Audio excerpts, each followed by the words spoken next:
ओम शांति।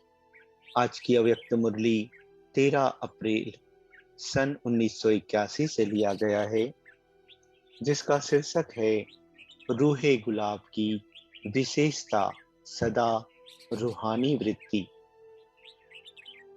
पार्टियों के साथ अव्यक्त बाप दादा की मधुर मुलाकात। पहला, अमृत वेले से लेकर रात तक जो भी बाप ने श्रेष्ठ मत दी है, उसी मत के अनुसार सारी दिनचर्या व्यतीत करते हो। उठना कैसे है, चलना कैसे है, खाना कैसे है, कार्य व्यवहार कैसे करना है, सब के प्रति श्रेष्ठ मत मिली हुई है। उसी श्रेष्ठ मत के प्रमाण हर कार्य करते हो। हर कर्म करते हुए अपनी स्थिति श्रेष्ठ रहे, उसके लिए कौन सा एक शब्द सदा स्मृति में रखो? ट्रस्टी।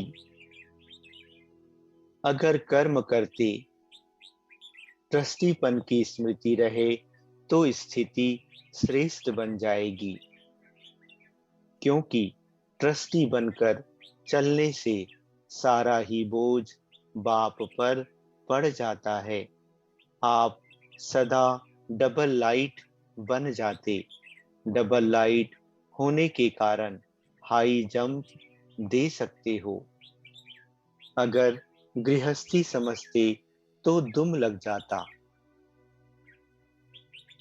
सारा बोझ अपने पर आ जाता। बोझ वाला हाई जंप दे नहीं सकता और ही सांस फूलता रहेगा। ट्रस्टी समझने से स्थिति सदा ऊंची रहेगी, तो सदा ट्रस्टी होकर रहने की श्रेष्ठ मत को स्मृति में रखो। दूसरा, बाप दादा द्वारा सभी बच्चों को कौन सी नंबर 1 श्रीमत मिली हुई है? नंबर 1 श्रीमत है कि अपने को आत्मा समझो और आत्मा समझकर बाप को याद करो। सिर्फ आत्मा समझने से भी बाप की शक्ति नहीं मिलेगी।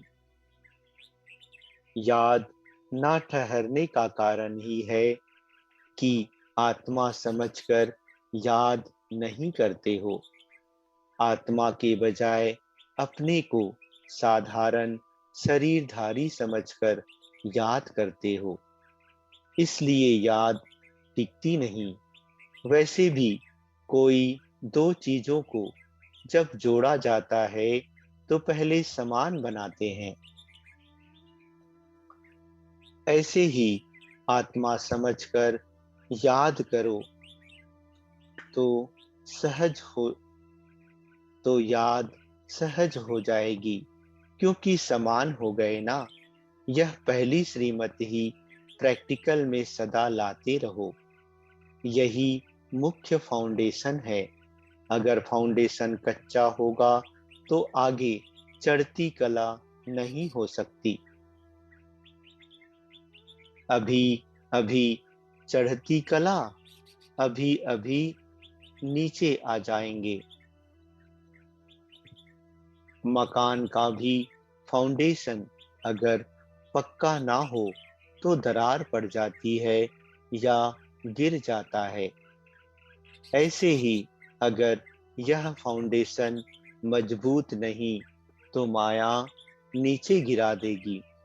इसलिए फाउंडेशन सदा पक्का। सहज बात के ऊपर भी बार बार अटेंशन। अगर अटेंशन नहीं देते तो सहज बात भी मुश्किल हो जाती। तीसरा ग्रुप, सदा यह नशा रहता है कि हम ही कल्प कल्प के अधिकारी आत्माएं हैं। हम ही थे, हम ही हैं और हम ही कल्प कल्प होंगे। कल्प पहले का नजारा ऐसे ही स्पष्ट स्मृति में आता है। आज ब्राह्मण हैं, कल देवता बनेंगे। हम ही देवता थे, यह नशा रहता है। हम सो सो अहम, यह मंत्र सदा याद रहता है।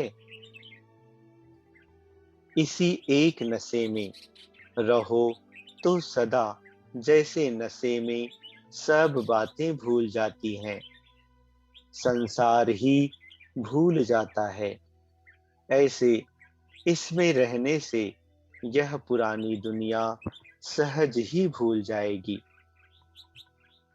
ऐसी अपनी अवस्था अनुभव करते हो तो सदा चेक करो, आज ब्राह्मण कल देवता, यह कितना समय नशा रहा।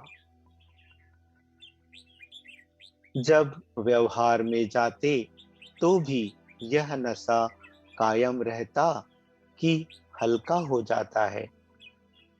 जो जैसा होता है उसको वह याद रहता है। जैसे प्रेसिडेंट है, वह कोई भी काम करते यह नहीं भूलता कि मैं प्रेसिडेंट हूँ। तो आप भी सदा अपनी पोजीशन याद रखो, इससे सदा खुशी रहेगी, नशा रहेगा, सदा खुमारी चढ़ी रहे। हम ही देवता बनेंगे। अभी भी ब्राह्मण चोटी हैं, ब्राह्मण तो देवताओं से भी ऊंच है।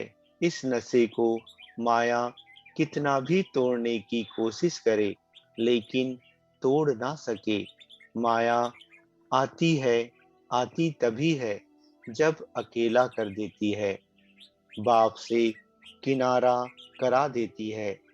डाकू भी अकेला करके फिर वार करते हैं ना। इसलिए सदा कंबाइंड रहो, कभी भी अकेले नहीं होना। मैं और मेरा बाबा, इसी स्मृति में कंबाइंड रहो। चौथा ग्रुप, सभी अपने को महान भाग्यशाली समझते हो ना।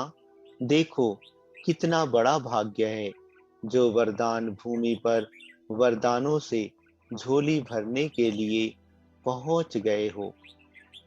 ऐसा भाग्य विश्व में कितनी आत्माओं का है। कोटों में कोई और कोई में भी कोई।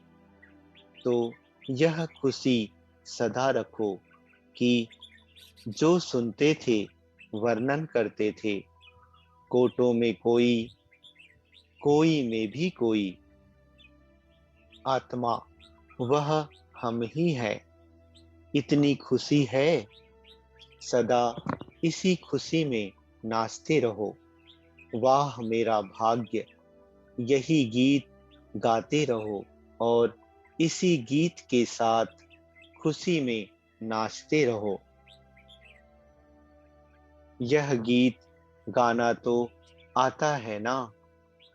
वाह रे मेरा भाग्य और वाह मेरा बाबा, वाह ड्रामा, वाह।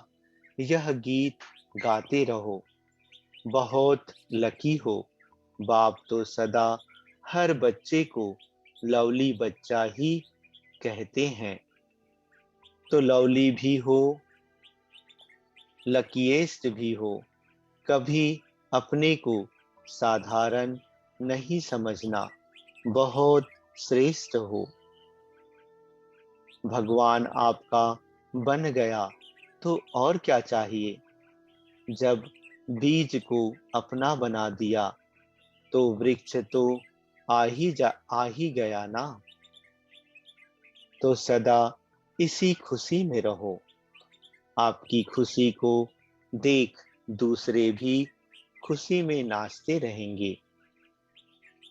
अच्छा, ओम शांति।